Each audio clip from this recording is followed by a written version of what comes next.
I'm curious to hear what other people who watch The Real Housewives of Orange County think about this because I'm a little torn here. In tonight's episode, the ladies are in Amsterdam. Heather Dubrow starts talking to Shannon Beador about her friendship boundaries. And Heather brings up a great point. How does Shannon feel that she's friends with Jen, but Jen is friends with Alexis? Here's the question. So boundaries are an issue for you and you always talk about that, but what keeps baffling me, which I don't understand, is the Jen of it all.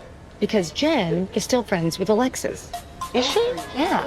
You're friends with Alexis, right? I don't really talk to Alexis all that much, but I do genuinely like Alexis. Are you going to her wedding? She sent me the save the date, but last time I was with Shannon, she asked me not to go. She said she got to save the date card, but she is not going to go to the wedding. I think Tamara told me they were still speaking.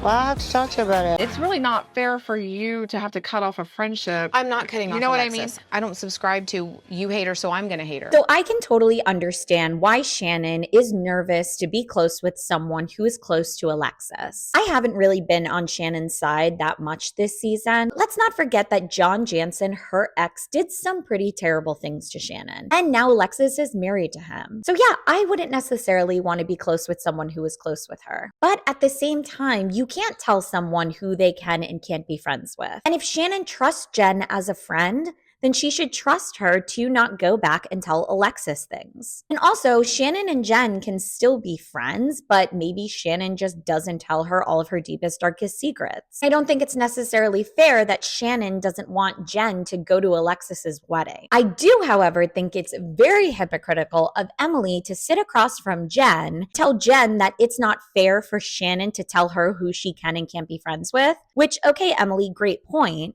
But then Emily shouldn't be able to dictate who can and can't talk to Katie. Because if you're going to use that logic, Alexis is with John Jansen, who sued Shannon Beador, where Katie hasn't done anything crazy or anything different that the rest of the other ladies have done. Curious to hear people's thoughts on this.